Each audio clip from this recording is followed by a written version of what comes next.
qui m'amène à aborder maintenant, c'est forcément le sujet que je connais le plus, c'est l'école publique à La Réunion. Pour avoir été enseignant au sein de cette école, pour avoir animé à la demande parfois de services de l'État des débats sur le sujet, notamment lors de la refondation de l'école. Quelle est la place de l'école publique aujourd'hui à La Réunion? On peut constater que globalement, par rapport aux écoles privées de métropole, surtout aux écoles confessionnelles, il n'y a pas forcément une grande concurrence, même si elle existe un peu.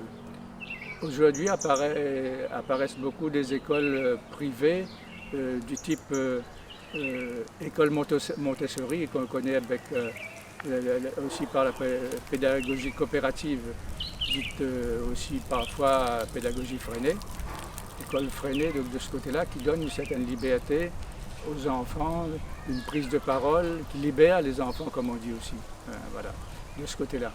Mais le constat qui est le plus grave, c'est que les résultats concernant notre école publique à La Réunion, c'est que nous avons certes au niveau du bac de très bons résultats, mais on sait ce que c'est que les résultats du bac, puisque nous avons une tranche, une élite réunionnaise capable j'allais dire pas de rivaliser, mais en fait de se tenir en comparaison avec l'élite métropolitaine à ce niveau-là, et des élèves qui ont des notes qui dépassent avec les options forcément la moyenne de 20, et qui se classent parmi les meilleurs sur le plan national.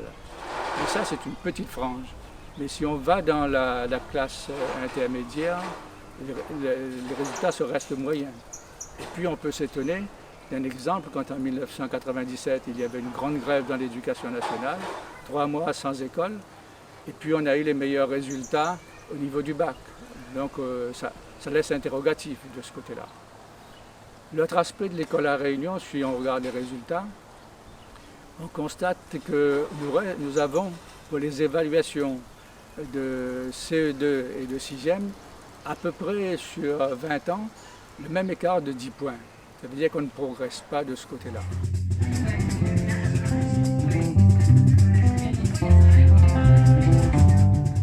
Premier problème, c'est que aujourd'hui, on peut le dire, les analyses ont été menées avec des chercheurs de l'université. En particulier, il y a une enseignante de l'université de Rouen qui a comparé un petit peu ces évaluations et trouvé que le questionnaire n'était pas forcément adapté pour une population d'outre-mer et même pour les pays du tiers-monde, de ce côté-là.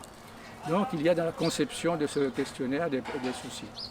Et les enseignants créolophones l'ont fait remarquer récemment, avec des exemples à l'appui, que de toute façon, quand parfois les élèves avaient une mauvaise note pour une réponse en français, donc on peut constater que si on leur a posé la question en créole ou avec des concepts qu'ils connaissent déjà, la réponse est positive, donc ils n'auraient pas eu de mauvaise note. Ça doit nous poser la question de savoir si on doit poser les mêmes questions partout ou alors faire une adaptation. Voilà. Ça, c'est quelque chose de fondamental. Et puis, pas encore plus récemment, on constate que dans les données fournies par l'INSEE, on admet volontiers que la connaissance du milieu local, la bonne appréhension, la bonne appropriation de leur culture et de leur langue permettent aux enfants, disons, d'éviter de tomber dans l'illettrisme de ce côté-là. Je pense que c'est un sujet qui est apparu assez récemment. Avant, on ne pouvait pas dire que ça avait une influence, mais le fait de tenir compte de la langue et de la culture régionale et à La Réunion souvent maternelle, puisqu'on peut estimer que la très grande majorité des enfants qui fréquentent l'école ont cette langue créole maternelle en partage. Donc à partir de là, je crois qu'il est fondamental que les chercheurs recherchent un peu là-dessus, et peut-être que ça ferait baisser le taux d'illettrisme qui est encore très fort à La Réunion.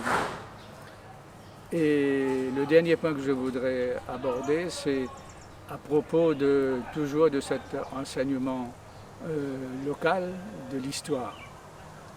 On dit que l'histoire sert à donner des repères aux enfants pour se situer dans le temps et constater les progrès de la société. Mais l'école, l'enseignement de l'histoire a pour but principal, à mon avis, c'est reconnu par les grands historiens, c'est pas par moi spécialement, mais les lectures que j'ai eues m'amènent à dire que effectivement l'histoire sert à donner une identité nationale à une société, à un pays.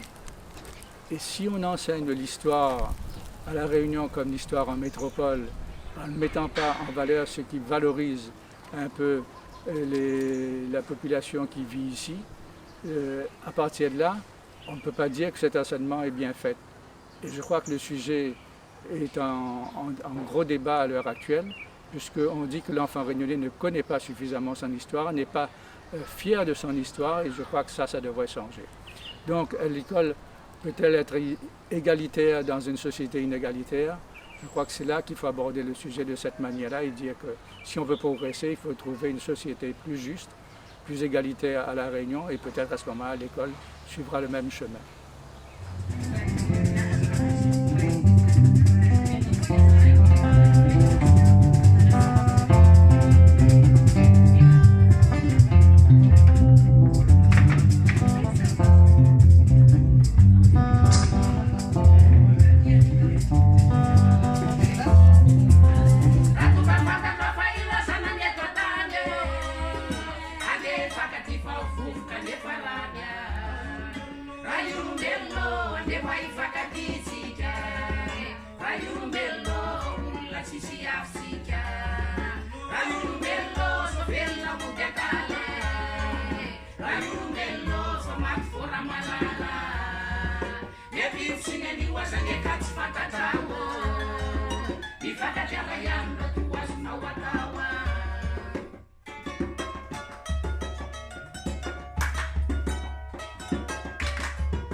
Ratura